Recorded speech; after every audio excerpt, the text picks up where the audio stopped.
কেউ আমাকে আমাদের গুলি করে মেরে ফেললে তাদের ধরে বিচার করো, সেটা যদি করতে না পারো তাহলে নতুন কেউ জন্মাবে না। মাননীয় স্পিকার, আমি শেষ বেলায় শরীফ ওসমান হাদির হত্যাকারীদের বিচার চাই। যারা এখনো তেলের সংকট নয় বলে আমাদেরকে বলছে, তাদেরকে এ সকল কথা প্রত্যাহার করে সঠিক তথ্য এই মহান সংসদে প্রদানের জন্য আহ্বান করছি। মহান সংসদে রাষ্ট্রপতির ভাষণের উপরে যে বক্তব্য প্রদান করার সুযোগ পেয়েছি, এজন্য আপনাকে আবার ধন্যবাদ জানাই।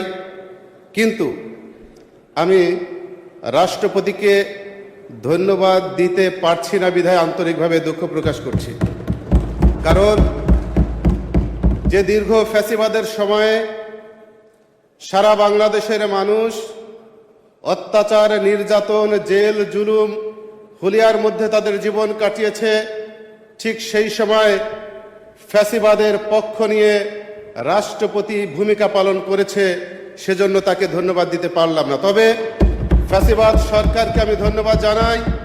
তাদের নির্যাতনের কারণে, তাদের অত্যাচারের কারণে শুধু আমি নয়, আজকে আমার মতো অনেক সংসদ সদস্য যারা এখানে উপস্থিত রয়েছেন, তারা এলাকার স্থানীয় জনসাধারণের হৃদয়ের মণিকোঠায় স্থান করে নিতে সক্ষম হয়েছেন। মাননীয় স্পিকার, আমি আজ এমন এক জনপদের প্রতিনিধিত্ব করছি যে জনপদটি খাজা খানজাহান আলী রহমতুল্লাহ আলাইয়ের পূর্ণভূমি এবং বিশ্ব ঐতিহ্যের ধারক, যেখানে ইউনেস্কো স্বীকৃত ৬০ গম্বুজ মসজিদ ও বিশ্বের বৃহত্তম ম্যানগ্রোভ সুন্দরবনের প্রবেশদ্বার। কিন্তু মাননীয় স্পিকার, অত্যন্ত দুঃখের সাথে বলতে হয়, যখন বর্তমান সরকার বাংলাদেশকে দ্রুত গতিতে উন্নয়নের দিকে নিতে চলছে, তখন আমার নির্বাচনী এলাকাবাসী দীর্ঘদিন যাবৎ একটি রেল লাইনের জন্য হাহাকার করছে। বাগেরহাট পৌরসভাটি দিনে দিনে অধপতনের দিকে যাচ্ছে, দেনায় জর্জরিত রয়েছে। পৌরবাসীর সেবার মান শূন্যের কোঠায়।